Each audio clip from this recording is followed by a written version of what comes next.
Let's see. Did you get a copy of the draft there? Mhm. Because I didn't have one. What draft are you talking about? The graphs and all the information on the trucks. Oh, no, I don't have those. You had them on your desk. I don't think I have it. I thought maybe you just left mine. Mm-mm. Who did I give that to? Make copies. Um, I'm gonna come up with.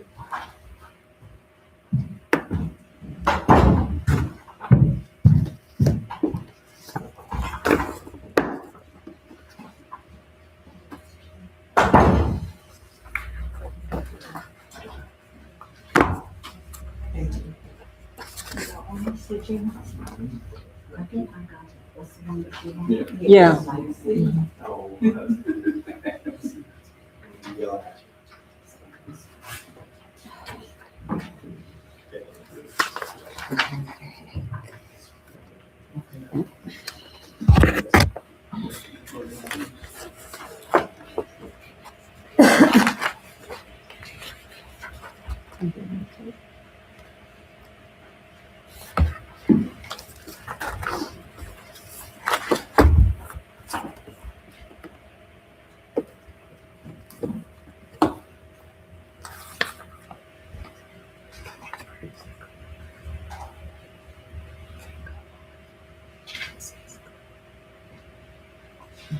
Let's see.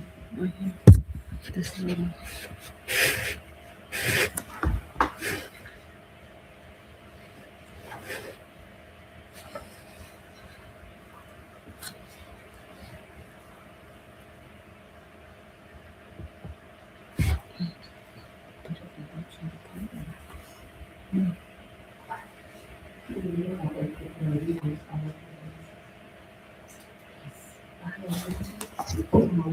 I have I some. just sit in my desk. Okay.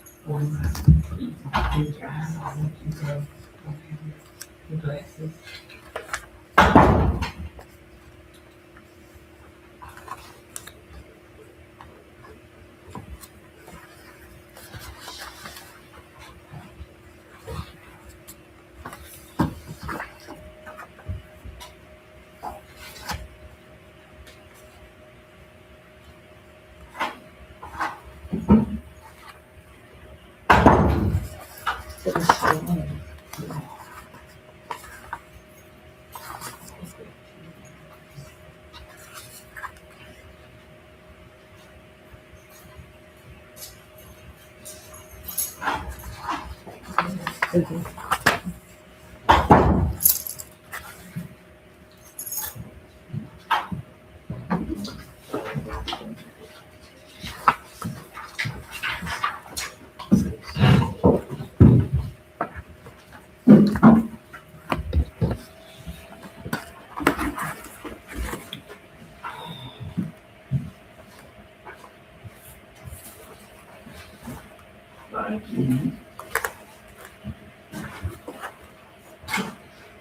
I can make one for myself. Russ, can I borrow yours? Okay. I'll do that together. I can use the least important one. Okay. All right, we ready?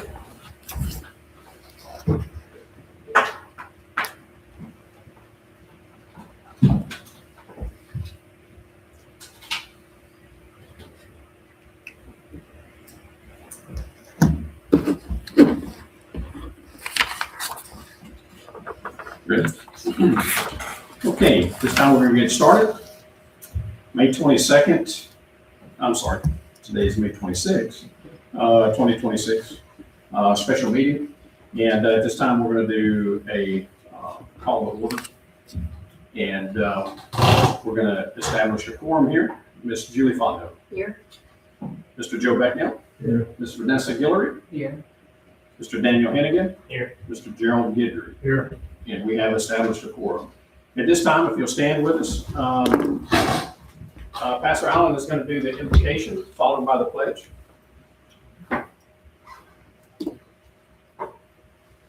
Please let's bow together. Heavenly Father, we come to the name of Jesus, our Lord and our Savior, the way we're instructed to. Father, we're reminded that Jesus said when we come to you in his name, you would hear our prayers. So Father, that's what we're asking tonight, that you just simply hear our prayers. And Lord, we know that you know our needs even better than we do. But we're asking that your perfect will be done in this meeting tonight, that your presence might be felt and each one of us might understand. You are here, you are watching, you are listening, and you have a perfect will that will be very, very beneficial to the town. Whatever that might be, we seek your will first and help us to be submissive to you and glorify you in everything. In Christ's name, amen. Amen.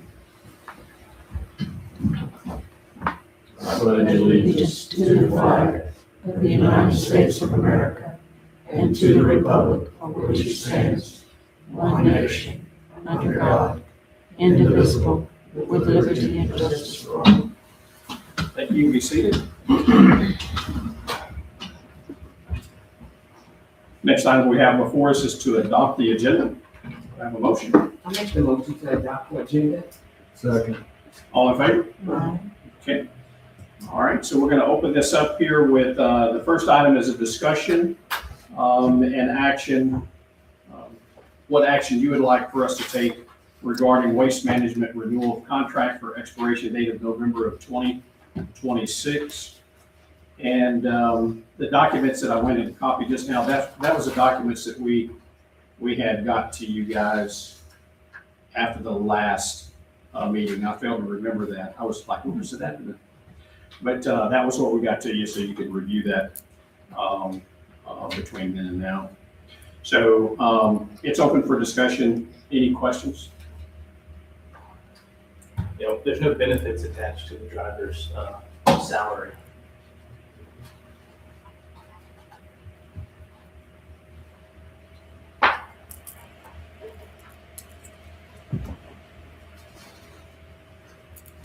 Where are you looking at that? Under fixed monthly annual cost, driver salary, $21.47 an hour, 40 hours a week, 52 weeks, $44,658. We got to factor in the other components. Those components are factored in. It's not anywhere close to that dollar figure. We figured in a particular individual that we thought would be the person to do that. But that person is not. It is at a lesser rate, and so we do have some of those things in there. I will tell you, this is not the end all be all. This is something that started 2.5 years ago, maybe 3 years ago. That's been on the budget, in our budget for the past 2, at least, and so we haven't gone back and actually updated this to the penny because we really need to know what direction we'd like to go.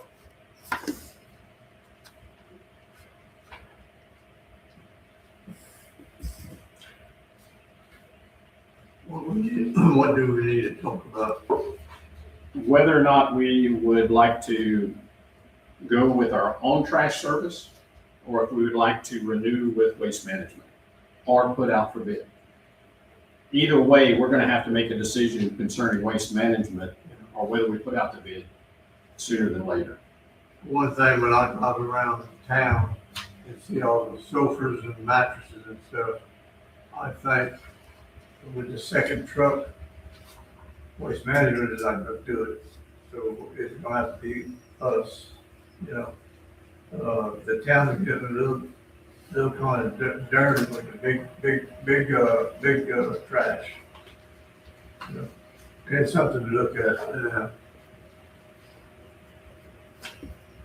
So is everybody understanding what we mean by two trucks? One is a little trash truck, and the other one is a debris hauler with a grappler on it. So, my thought process on it, and it's something that I would love some conversation about, is on the debris pickup. If we're gonna do something, that's quite an expensive venture, to do so. If we're going to do it, I think there should be a lot of discussion about how. People tend to, and of course, it's, everybody has their life to live, and they're gonna do those things, and that's all fine and dandy, but if we had a program that said, second Thursday of every day, you can put out your stuff that needs to be picked up at that truck. There's a $30 fee for it. You register with us that you're gonna have something out on that Thursday, we drive and we pick it up. It cuts down on our gas, it does those things. It's just it's a thought. We're not gonna cover anything with the $30 an hour, or $30 per pickup, except maybe the dump. So it would be an entire service that probably would not come close to covering our costs. So that is something to think about. I know we've had less and less debris on the side of the road. We've been pretty aggressive in getting information out to residents. Some of the things that we're seeing are not repeat offenders. We do have a couple of repeat offenders, but for the most part, we're finding that when they're aware of it, they don't do it again. So we're not seeing near as much, but when we do see it, it's quite large. And it's generally in rental properties. So then you'd have to have somebody driving through town, writing down the addresses of that type of debris to be picked up, and then that $30 goes on their next month's bill, correct? It would have to be built, correct. But I would suggest that we're working on a particular app, but I think it'll carry forward here soon to where we could actually have it to where if somebody wants to have something picked up, they could request that through the app. And so it would save us from having to drive around town on a Thursday or whatever day it might be, looking for debris. So they would have to work the program. I mean, if we're gonna provide a service, it would be nice if they could work with us to give us the information so that we know where to go and not waste gas. So you're thinking about once a month or every other week on Thursday, or? It doesn't matter. I mean, it's just one of those things, I think if we discuss it, long-term, we can come up with whatever plan y'all would like to see. If we go to that second truck. So I think the real issue here, and not trying to take away from the second truck, but that first truck is the one that we need to make a decision on. Is it something that you want us to pursue? If we do in-house, if you want us to move in that direction, I will update everything that we need on it. If there's any type of a variance upwards, you'll know exactly what that is. I would like to get the latest and greatest on the trash dump, the landfill. I've called several times over the past 2 years to try to keep it updated. But I don't want to do too much more work on this until we can decide what direction we want to go. And in-house is cheaper than waste management. At this point, yes. We're also missing, like liability insurance is not, it's not on here. Yeah, that's it. You know, liability on benefits, it's gonna eat into that. If it's 38,000 a year with the second truck, that's gonna get dissolved pretty quick. If it's 104,000, there may still be a little wiggle room, but that's not counting the second employee, which means maybe we don't need, it's not counting the billing employee if we go to the second truck. So my opinion on it, is like these numbers, if they're absolutely perfect, there is a little bit of a win for the town. But to me, there's way too many moving parts. So in my opinion, we should stick with, whether we decide to stick with waste management or bid, I don't quite know on that. But That's my opinion. I feel we're pretty strongly with it. Do you have any cancellation deadlines on our waste management contract? Because sometimes those automatically renew if you don't. That's the reason we call them special meeting, because we need to give them notice and plenty enough time as to what we're gonna do. So, Also, we purchased one truck and that truck was down, and then what we're doing to get our garbage picked up. the program that we would be looking at on that truck is a lease program. So when you have a truck that goes down where it can't be used, they replace that truck with a new one. And they repair it and then they bring it back. And so you keep moving right along. It is a 3-year lease. It's one of those, it's got the buyback on it, so we never actually own it. The only thing that we do on it is to do the upkeep, which would be your, if you got a tire, oil, anything of that nature, so, belts, that type of thing. Yeah, tires. So you're thinking of having one person operate the truck? Correct, yeah, What if that person goes on vacation or gets sick? there's a backup. There's a backup? Yeah, Will it be we have to, working for the town? yes.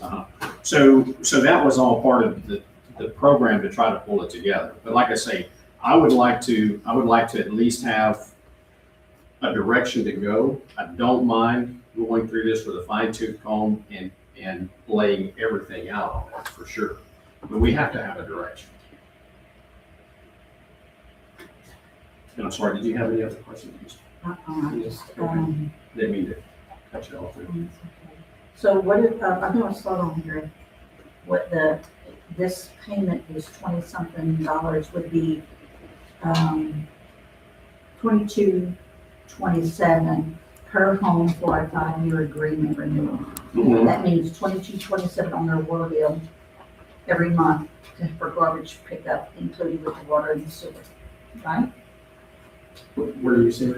Oh, you're looking at that. So what is it, what do we, I guess I just don't ever look at what my charges for waste. Right. Where is it at? Okay. Right here? Yeah. Per home for a 5-year agreement, so per home per month, I guess, is what it is, okay. Correct. Isn't Waste Management gonna raise the rate? The letter we got from, this Q-Press, so that they're gonna go to what, $23, $24? $23.33 per home. Yeah. If we do. And that's on a 1 year. Yeah. 5-year would be, But they raise the rate every year. They do raise. They that. do a CPI every year. So that's included in that contract agreement that we signed. It started with one amount, but then they put that in the contract that a CPI will be included each year. So the rate does go up every year. when we pass that on to the towns. We have not. We charge $24 a month for garbage pickup. That's what's on your bill right now. Well, I know they have to go up because gas goes up. Correct. Yeah. And their labor and their Correct. cost of repairs and everything like that. Yes.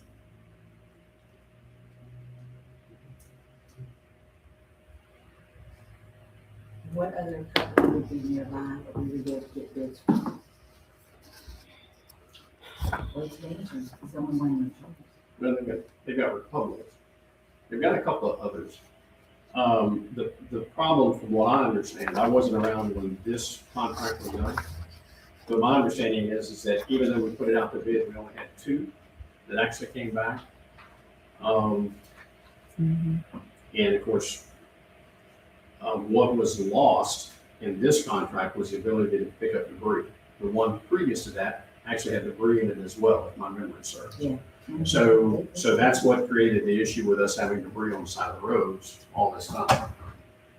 But it was extremely high, the cost. When Waste Management turned it in, they gave you a choice of having pick up the trash, just the canned trash, or pick both up. But it was so expensive to do the debris with it. And I don't recall, I'd have to pull their bid. their proposal to remember what it was. Also, the other one person that did write a proposal for it was double that, what they were doing, double. And that was the only 2 proposals that we received. Do you have any questions? Anybody have any questions? Comments? Sure. Sure, Chief. Whenever, I remember Waste Management did go excessively high, and they contracted Troy Fontenot from maybe bi-monthly, and he would come around, and that was more feasible at a time from what I recall, cost-wise, to come by and pick up the good stuff. How long is the lease? It's a 3-year. It's If a we go- 3-year. If 3 we go years? through it, if we go through it and do it ourselves, right? Correct. You're right, yeah. If we do it ourselves, it's a 3-year lease on it. If we go to Waste Management, that's gonna be another 5-year contract. Is it still the same with? Yes. It's a 5-year contract. Well, it's, yes. We could do a 1 year, and that's the 1 year renewal that she has here for $23.33 per home. For a 1 year agreement with a 1 year option.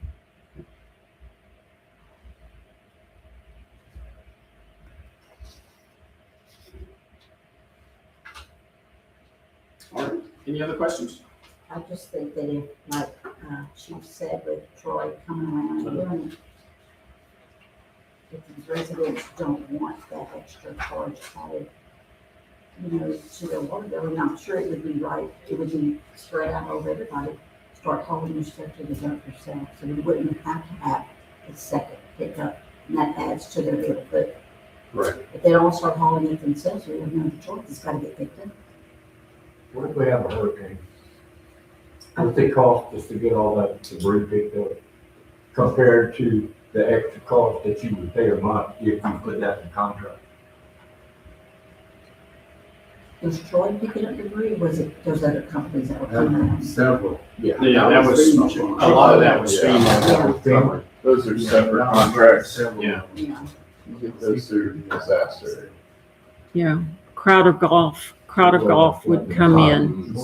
Mhm. Who shows the towns around here that pick their own garbage up? Well, Lake Arthur, Welch. this one's got a truck. Yeah, Welch has got a trash truck. There's a lot of them that do. Seems to me like Lake Charles has some trucks as well. We do.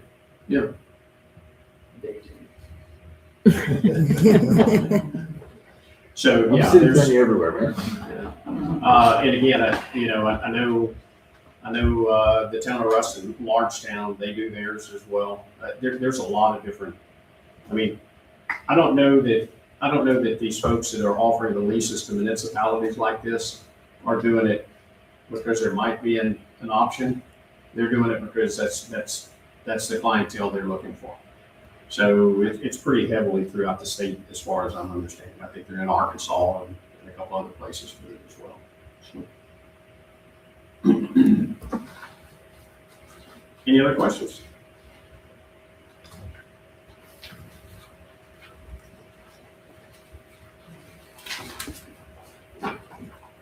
So I guess where we're at is the question on the table is, do we want to pursue a 1-year renewal? Or do we want to consider a trash truck and have our own service? I would say the 1 year renewal, just because there's so many other things that need to be, I guess, discussed. It'll be here before you know it. It'll be done, and we'll be looking again. And you could take bids on, like Troy Fontenot was picking up, take bids on that. That's, I mean, just do the 1 year renewal with waste, and then, does he even still do it? yeah, but it doesn't matter, we could get some bids on it. I think we. I think he might have, I don't know for sure, but.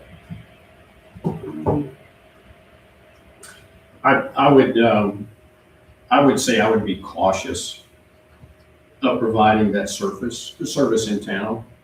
With all the work that we've done over the past 3 years to kind of get people in a mindset that they need to dispose of those things, we're opening that door for people just to toss it any day. If we're gonna allow for that, we need to have a conversation about how we allow for it. So, that would be something it would be helpful if we could have a discussion about how we set up a program, because it's gonna impact one of our revenue streams. It's revenue that's gonna go out, so, that we collect nothing for. So it's an upside down bucket. Yeah, So we just have to consider I that. think you're right that you can't just automatically say, we're gonna provide this.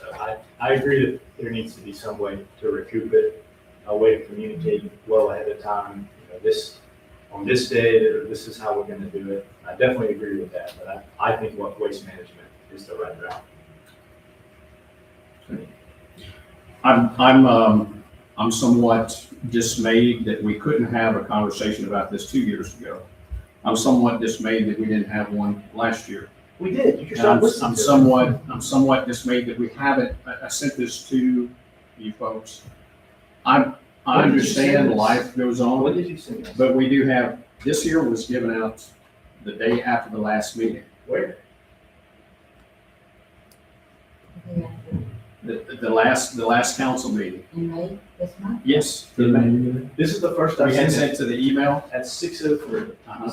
This is the first time I got it. So, it's, guys, I'm not here to bash anybody. We do a lot in this building. I have made some missteps on the front end of this administration, asking and begging and pleading for things, okay? I went about it the wrong way. Here lately, in the last year and a half, I have allowed and just kind of backed up and said, if somebody wants to have a conversation with Bill, they'll find him. I haven't had that. It's very difficult, especially in the last 4 or 5 months, knowing that Miss Cindy is going to be retired. We've had a lot on our plates. I'm not trying to make any excuse, but I try to give everything that you need. I have it in the budget. There's really not been a lot of discussion concerning this until tonight. You just And don't that's good. say no. That's good. It's So, that simple. so the question before us then is which direction you want to go. You've heard the answer countless times. So the question before us is, do we have a motion? I'll make a motion that we stick with, waste management. I'm just not sure if everybody wants to do the 1 year or the 5 year. All we need to do is make a motion, and then if nobody votes on it, then we'll move to the next one. I move that we enter into a 1-year renewal contract with Waste Management at the conclusion of our current contract. Second, All right, and by voice votes, Mr. Joe Becknell? You agree? Yeah. Ms. Vanessa Guillory? And Mr. Gerald Gidry? Okay. Well, so that's not correct. Miss Julie and I should be included in that. Just because we make the motion with second doesn't mean we're automatically in favor of it. Miss Julie Fontenot? yay. Mr. Daniel Hennigan? Aye. Okay, next item.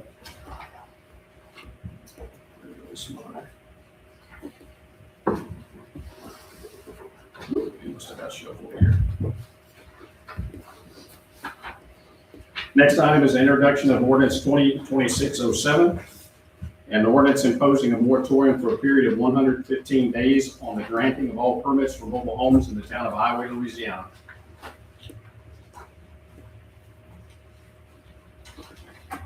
Can I ask how you came up with the 115 days?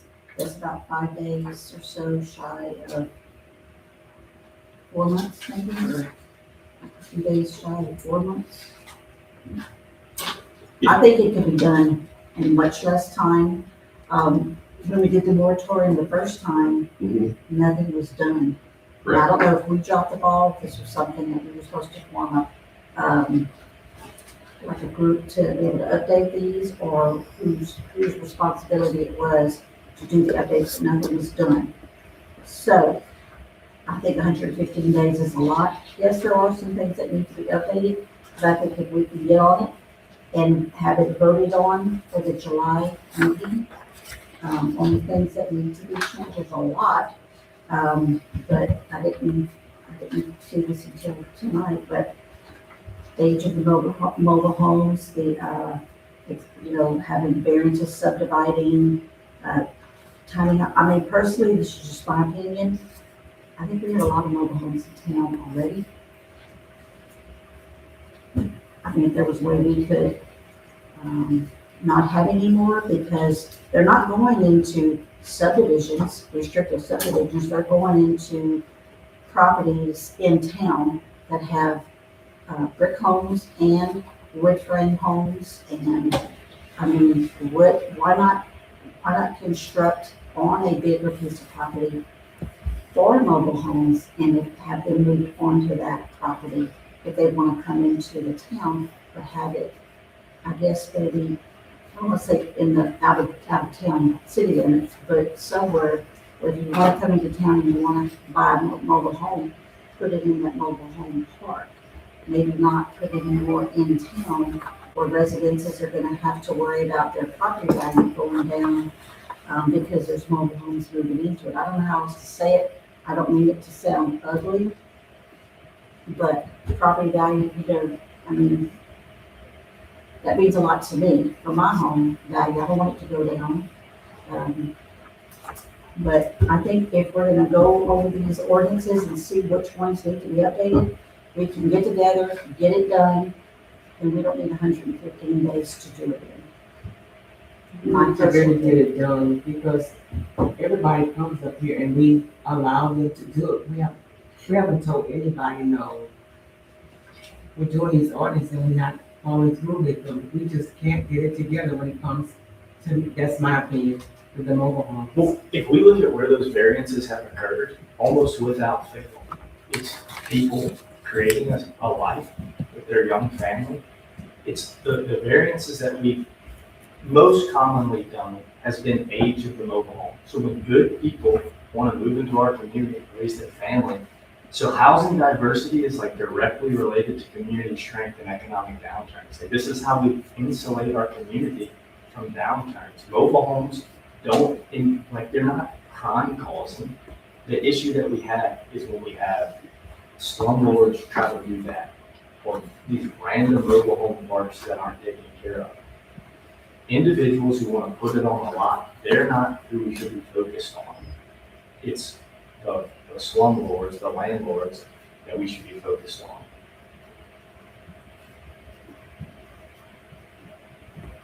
I think our ordinances are pretty solid. I mean, we had one that got moved in on 90 with no, I don't remember the exact deal either, with no permit or whatever. I can't remember the deal. I remember the mobile home movers. We didn't go after them. We didn't seek any damages. I don't necessarily think the individual homeowner should have been liable for that. But like, we are mad and we issue variances, but I think that's the point. We issue variances that serve our community well. And then we go after business owners that don't try to seek and serve our community members well. I think our ordinance is respectable. I think we have an issue with enforcing some components of it.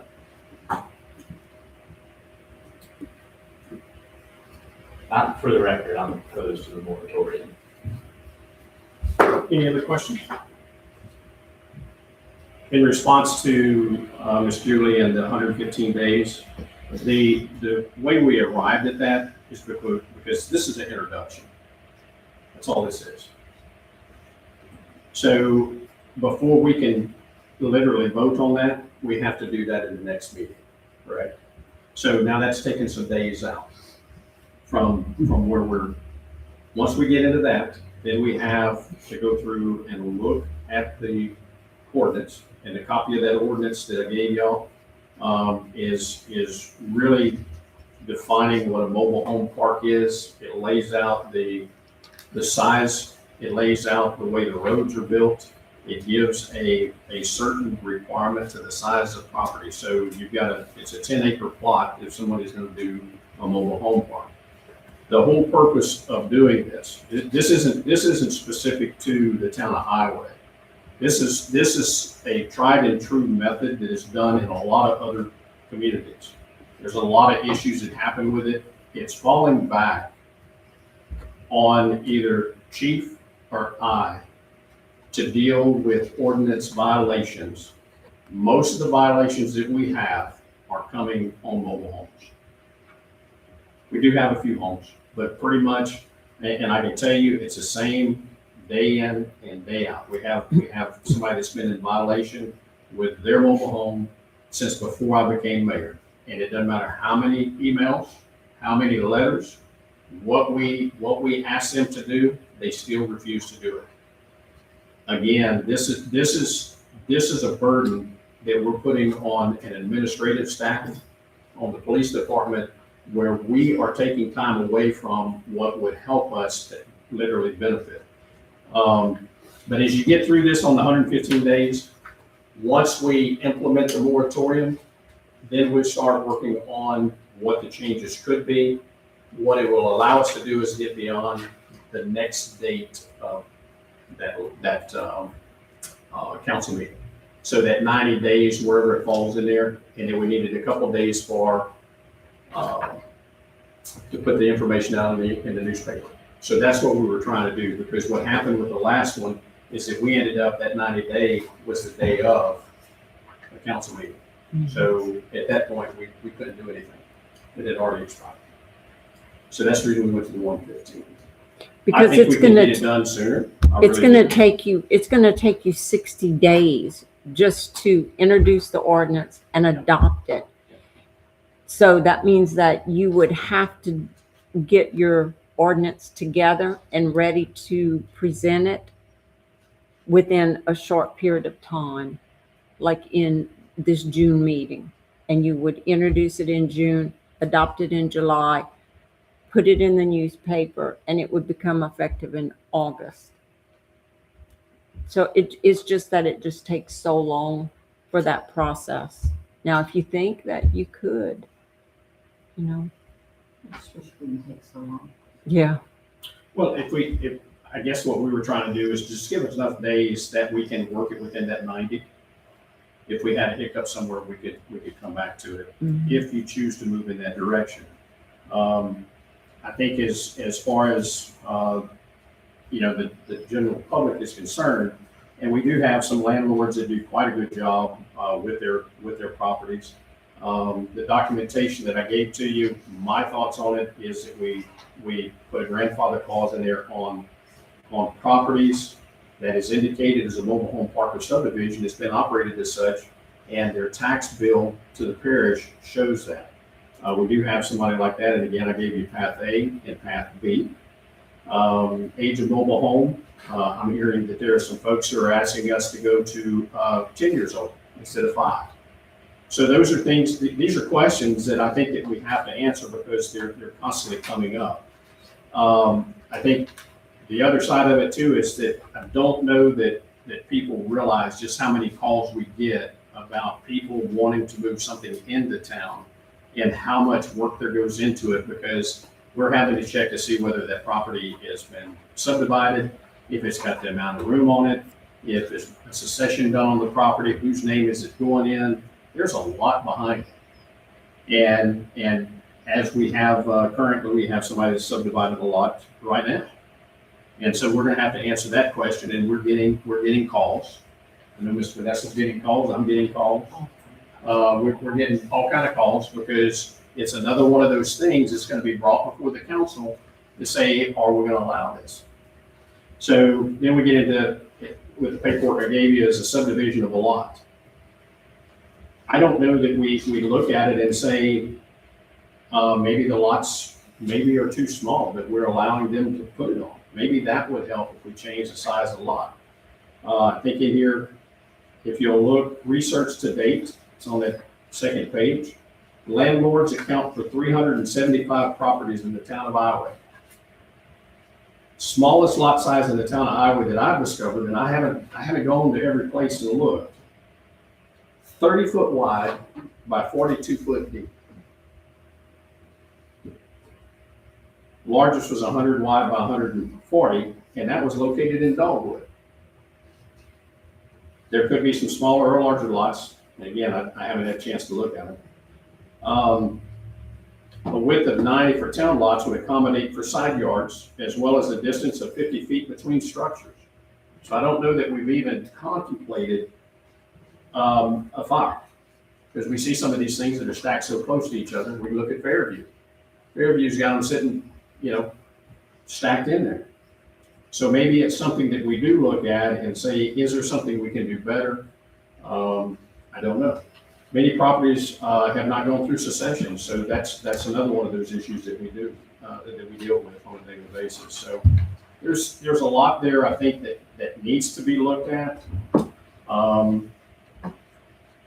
Again, it's just gonna take some discussion to get it done, if we're gonna do it. So that's where we're at. What is the minimum lot size required for a mobile home right It's square footage. It's not a width, it's not a length, it's a square footage. So if you have, is it 4,000. 4,000? Mm-hmm. 4,000 square feet. What is 50 feet times 100 feet? Okay. So it's 5,000 for a sales site and 4,000 for a mobile home park. But in Right. the previous ordinance, and then as Julie wrote in 2019, we've essentially outlawed the construction of a new mobile home park.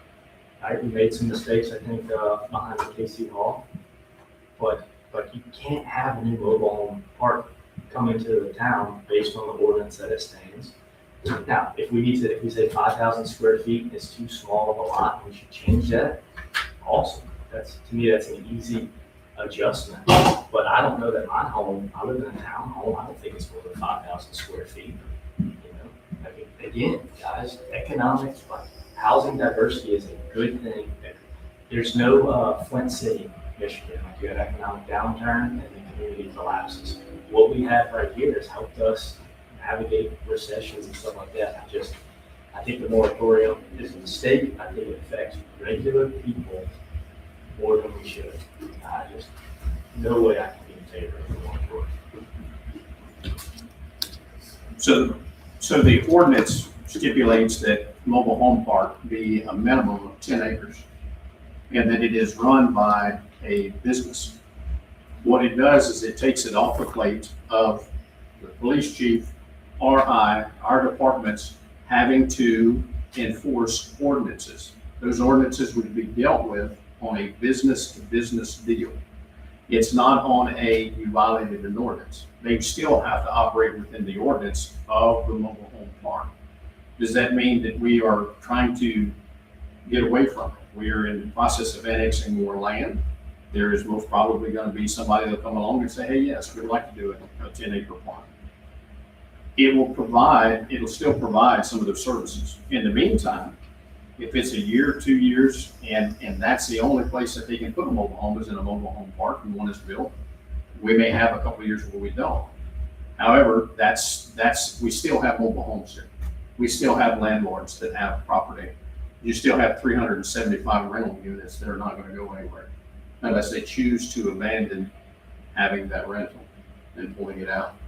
So I don't know that the diversity is something that should dictate to us whether or not we try to make sure that we can continue to grow without having a lot of our resources, especially the police resource and the administration side, chasing down folks who are not having their skirting on and stuff of that nature that they continue to obfuscate. Does the building code not do that? We pay him to come out and inspect, and then we bring it before the council when it gets to that point, and then we try to pursue it on the legal side. It's getting very costly. We send out a lot of mail. How many letters have you written here since you've gotten there? A lot. And a lot of them have to do with people who just aren't doing what they should do ordinance-wise. How many of those are renters? I don't know how many are renters. That's not what I just get into whether there's But violations. this I is, get that, but that- this is a discussion, and I think it's a great discussion. And I think we should carry that discussion on for sure. If we want to say, we want to hold off on a moratorium and come back to it next month, that's entirely y'all's call. If you want to go ahead and say, let's start the process, if we decide we don't need it, we don't have to fulfill this as well. But I think the reality is at some point in time, we have to get to a point where we can have the conversation about what is going to be beneficial. And it's not just to that person who's moving that mobile home in, it's who they're moving that mobile home into. We're taking the people who we're saying we need to have that diversity and telling the people that are there that we don't care about your property value because we're going to bring this in next to it. And there's no way that we can sit here and say, and I'm not trying to be ugly, property values are mitigated by properties. What you have on one will affect another. I'm not saying that they need to have a Taj Mahal. There are some people who keep a very well maintained mobile home. There's nothing wrong with it. That does not distract. What distracts is the disrepair, the problems that we end up with some of the landlords. Again, that's part of it. That's where a lot of our debris comes from, is from those rental properties. So I think I understand that business and having rentals is a good thing. I think it's good for the people who have it, but I also think we have to be a little bit more cautious in allowing this to continue at the behest of the amount of work that goes into trying to enforce ordinances that we can't control. How many of these landlords are getting fined by their properties not, being maintained with, they have to have it in zone 2 and they have to have, like you said, the property lines and maintaining a clean yard, so forth and so on. How often do we fine them? Never? Oh, no, I don't know how many things we've sent over to place liens. We continue to send out bills. One of the things that we just currently changed is that the town would go out and mow these lots after telling people you've got so many days to get it done. So as part of enforcement of it, we would go out and we would mow the lots. They have gotten in the habit of letting us mow their lots. And we come to find out that we're just cheaper than what they can do it for. Well, that's not what we're here for. So we changed that. So now we bring a private contractor in and we say, this property needs to be mowed.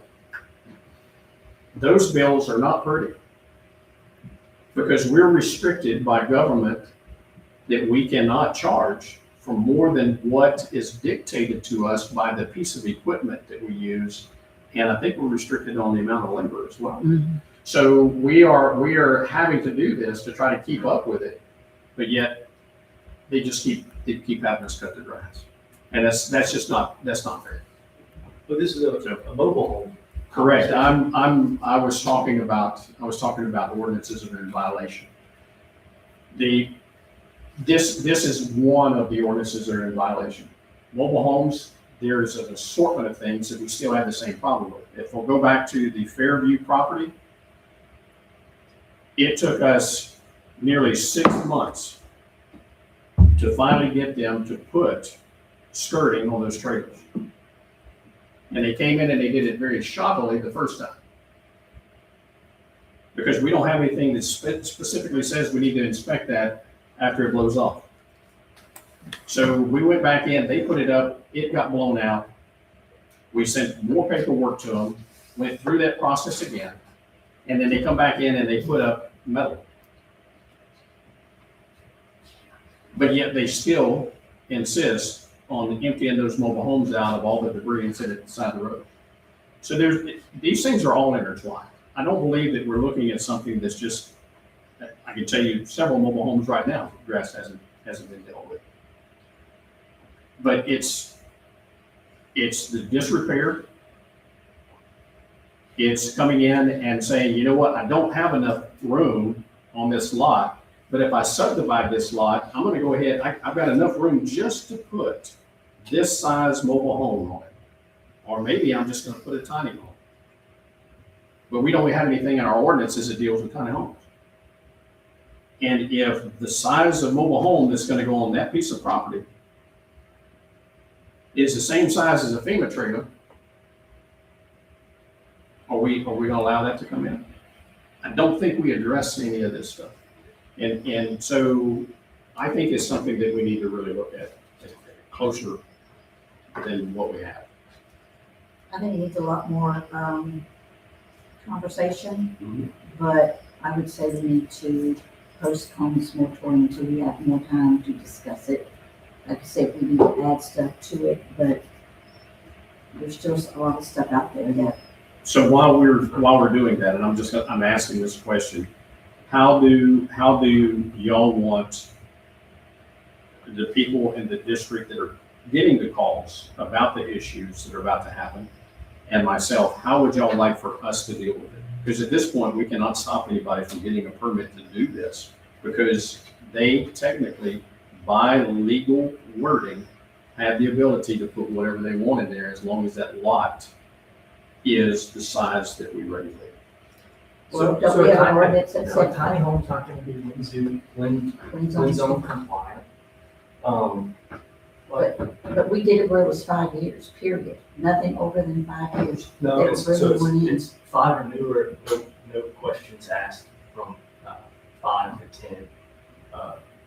Only with respect. approval. I thought it was 5. But now you're having people who are asking for 10 years. Yes, Mr. Berry? Just two different things, but really on the same note. Have we ever considered, having a town inspector? Just like Lake Charles, they have inspectors. They have one person or two people or whatever part to the zones. They actually, go out and inspect properties, and permits, and all, the whole shebang. So it's not several different people. It's one, well, Lake Charles is probably 5 of them, I don't know. But they actually handle all of that. So therefore, when it goes to the city council, they don't have to figure out if this person's doing it, that person's doing it, how they're doing it, because they're all in compliance already under that division. Do we have someone that's doing all of that? I know at one point we had a ordinance officer, but I'm gonna be honest with you, I was totally against that because of law enforcement, because it puts us in a bind as a police officer. You have the law and you have civil. And when we get calls, because a neighbor could call about an ordinance and say, hey, look, my neighbor's grass is this tall or whatever. Legally, I can write them a summons for the ordinance, regardless of what town hall is doing. Legally, I can do that. However, it puts me in a bind because sometimes I've seen on calls, there's been where, well, no, town hall is taking care of this. But then now it puts us like, well, hey, we're gonna do the law or we're gonna sit on the civil side. So I think that if we eventually considered having an inspector, that would take it to where the civil things being taken care of, and then once, like you said, once you get to the law enforcement side, and then it would also help you all too, I think. That's from looking at it from a person, a police officer side, that's when people call. Because they call us about grass and about all kind of ordinances, and we don't know what you all have in the system or anything like that. Or we don't know who to contact to say, hey, look, this person handles all of the inspectors, this inspector or whatnot. Yes, sir. You can write a ticket. It would make my life a little easier. So to answer that, we do have a third-party inspector. And so when we have an issue with a property that deems to, where we need the information for the entire council to review, you'll see a couple of those coming up in June. We had 2 of them this past meeting as well. I think we had 4 listed, but we had to redo 2 of them. So we'll see those this coming June. But that deals with those type of things. So if we have a piece of property that's in disrepair They go out, they look at it, they say you have to bring it up to code or condemn it. And that's what the council ends up, we'll give them 30 days or 60 days or whatever it might be. So there is a third party inspector that does that. As far as on the internal part on the inside, we're still trying to sort that out as to how is the best way. What we really are looking forward to is to be able to have this app come out where you can literally, if you say, hey, maybe you're driving along, at night, street lights out. Hang on a second. There's the app, light out at corner of whatever. And that goes automatically into the system. It's there for them in the morning. They process that energy and that's it. We're in good shape. So the same thing with any of the other ordinance violations. It's going to be a lot easier to track it, but I think that's really the only way we'll be able to do it in a more efficient manner. The hardest part is the enforcement. That's where the trouble comes in. And of course, we've had Mr. Russ. He's been doing quite a bit on the legal side because it is civil at that point. And it's probably going to require bringing more people into the court system, which I'd really like to try to avoid that. I mean, everybody has hardships. Some people need help. We've tried to help several people that have come through here. And KPLC even decided that they wanted to run something where we would been trying to help an individual. We're still helping. We still remind them, hey, we got grass that needs to be cut. Because we don't want to see a fine going to the residents. What we want is let's just help each other. If we can get it done, let's get it done. So if I'd really like to know what we need to tell these folks that are going to be calling us about what's coming in. Yes, sir. Oh, I'm sorry. Go ahead. It's regarding this moratorium. Was this the same exact moratorium language that we had that was not voted on and made a specific variance for the landowner, rental property only, that the good landlords were the only one that had an exception here to move out like a old trailer and put another one in. And they were the only ones that were prohibited. And when Dr. Milligan brought up his neighbor with a fire, they would have to come to the council meeting and get a special permit at a special meeting. Is this the same exact language? I'm just curious. It's a moratorium that would halt any mobile home to come into the town. Okay, that's what it is. No mobile homes delivered in the town, including landlords currently.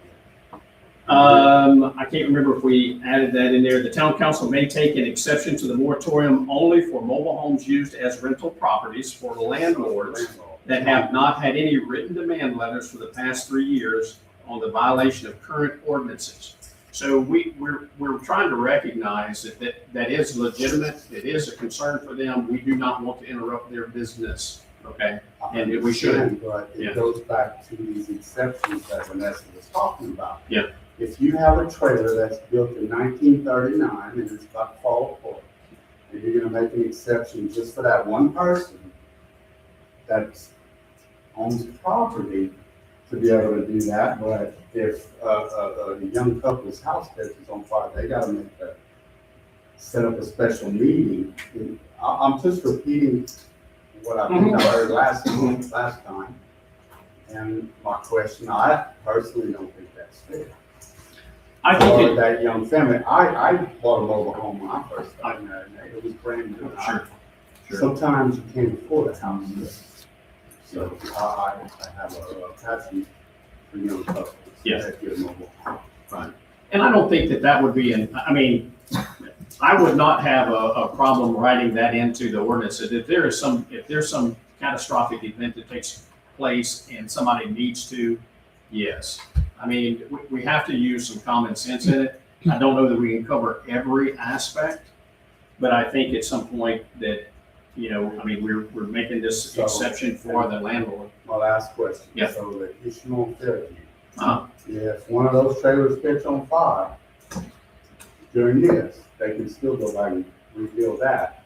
But a person that's on one single lot that's meets the standard in this new ordinance, they cannot.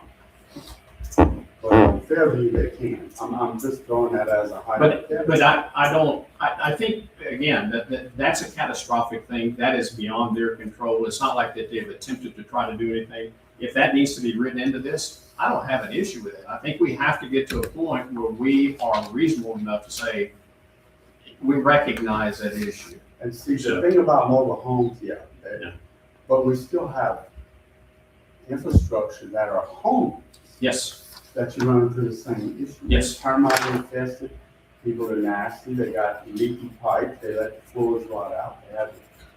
We went in one and the officer fell through the floor after hitting the suspect. Yeah. So, it goes not only just for mobile homes. but Right. homes as well. correct. That's all I Thank you, Chief. All right. Any other questions? I have one regarding two pieces of property, if I can discuss it real quick, it's on the property on Third, that the lot, or whoever owns the property, took it upon themselves to subdivide it, now they're wanting to put a smaller mobile home on it. I don't recollect them coming to us asking to subdivide a lot, doesn't that have to come before the council? I don't think for subdivision. That's their property. They can subdivide it if they Yeah. choose to. Only if, whenever they get ready to put it. Well, if it's on a certain size lot, and we did the ordinance where That's what they one did. They just took mobile one home lot. per lot, how can that be correct? How can they subdivide that lot on their own without any penalties, repercussions, and put another mobile home on that lot, when the ordinance says one per lot? So if it's under 5,000 square feet, then they can't. If it's over 5,000 square feet, then they could. But if it's under 5, then They can't. Okay. So when do we send somebody out there to measure the property, or you let them go through the whole thing of subdividing and staking it all and get everything done and moving on there, and then we tell them, oh, sorry, it's too small, can't do that, then they gotta pull it off. And we can they fine should them. have brought it in the first place. So what should happen is They should have done their due diligence, they should have done the we've got some homework. mistakes in the ground. Yeah, that's the thing, they've already staked it off, and I think even gotten an area, I guess, I could Yeah. half of it. I know what you're talking about. If it's under 5,000 square feet, They can't do it. they're putting effort that they really shouldn't.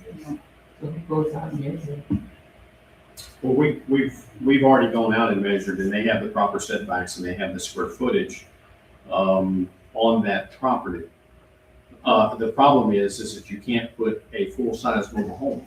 So what is it they're gonna put? If it's That's the thing. If it's 5,000 square feet, why can't full-size mobile home be on it? Because of the setbacks or whatever? Because of the setbacks, because they've got one mobile home already, so the setback, the proper distance from Gotcha. the property, the structure dictates where that is. So if they were to offset it, that would be something that they would be able to, they'd probably get a lot closer to having the length, but I don't know that they'd have on a standard 90-foot, 80-foot mobile home. So you know what lot I'm talking about? Is it 5,000, less than 5 or less? Yeah, we went back and we checked the offsets. Matter of fact, they had to go back and re-put their flags out because they had it too close to the property owner next door to them. So they had to move those flags in. And so they know, they're 100% understanding that they have to come pull a permit before they can do anything. But yet they chose to go ahead and do that ahead of time. So when they come and get the permit, they're gonna be turned down because they're putting another mobile home on a lot that should only have one dwelling on it. But when you subdivide it, it's subdivided. So now you have the mobile home is on a piece of property, and because of the subdivision, you have a second piece of property. So that smaller property is the piece that they're gonna put a mobile home on. and it still meets the requirement. That's what I'm saying, you have the legal, they have the legal means to do this without even approaching the council. If they put a new mobile home. Yeah. Right, well, that's 5 years ago. Second is the property in Ms. Vanessa's district that the property owner put a brand new trailer, mobile home on that property, but signed something, say that they would have the old one moved out that was damaged. And I think we gave the homeowner so many days to get it moved off, it's still on the property. What legally, what can we do to make sure that property owner gets that older mobile home that's damaged off of it? Well, if my memory serves, we gave them till, we went, because April was tax season, we gave them till the end of May. Something like that. I have it And they in were a supposed folder to to come back to us and let us know what was gonna happen. I have a folder that I My need memory to serves. contact her to find out what's going on, but I haven't. Yeah, But I think the legal question is, if they defy moving that, I guess the next step is that the town condemns the old one. And if they don't have it removed in a certain time frame, then the town goes in and removes it. Yeah, And that's, sends them a in bill. Lake Charles, we kind of have time periods that we give them. Like whenever it comes up to the city council meeting, we just say, all right, 30 days to pull permit, 60 days total to get it out of there. It's kind of our standard operating procedure when it comes up. And we do have, we do have a penalty component into the deal. And the last line is a good one. This situation may involve the homeowner to remove and reconstruct the structure to a condition to be in compliance with the ordinance on building codes. We have a penalty, $100 fine per day. I do think, I know y'all are working on the also, but we do have a penalty built in. Well, we have, if you look at the beginning of our ordinances, we can charge up to 500 a day. So it's a minimum of 100, but we can charge up to 500 a day. It all goes back to us with the ordinance too. She should have never been allowed to put that trailer there. In reality, she can't afford to move the other one. that's right. To go back, she shouldn't have been allowed to have two from the beginning. She should have been asked to move the first one out and then move the second one in. You all remember when we voted on that? I don't know. I have a folder in my office with all the information. I can go get it if you'd like, but I know at the last time that she came in and time was given to her to try to do it because she didn't have the means and she was trying to work something out. And we said possibly by the end of May that we would have her come back to the council. So if you would like, we can send her a notification, a letter, letting her know that she needs to come back and address you with it. Would you like her, I think it's, I don't know, is it too late to send a letter to her for June 8th meeting or July? May or February. I think it was, is it 10 days before? You have to receive it within 10 days, or Yes, with at least 10 days notice. Mhm. a 10-day notice before the meeting. So maybe it would be good to do July. I guess a business day also, is that true? No, true calendar. If it falls on a weekend, it goes to the next closest weekend. Could work. That's up to y'all. I mean, It's just a matter of who actually gets to it. Right. Okay. Sure. Make that effort. what, Make that effort to June? contact her, and if it doesn't work in July, but that would try to do. Okay.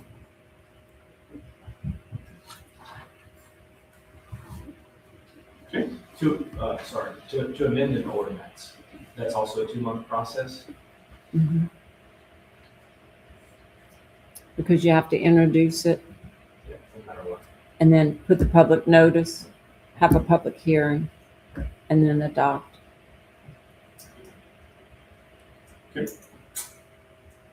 Any other questions? This sounds, can you touch that AC, see what's going on with it? I don't know, it's warm up here, to find it one. Thank you. All right, so at this point, do we wanna just table this? Yes. Item number 2. Yes. It's June. All right, everybody wants to table? Mr. Gerald? Mr. Joe? Yeah. Okay, all right. So we have a motion to table this? Move to Motion. table introduction of ordinance 2026-07. Thanks. All in favor? Aye. Number 3, upon the recommendation of Mayor Watkins, motion to approve Ms. Elsie Lane as interim clerk from May 28, 2026 to July 2nd, 2026. I'll make that motion. Second. All in favor? Aye. All right, next item we have is a motion to adjourn. Motion to Second. All in favor? Aye. And we are adjourned, folks. Thank y'all for coming out.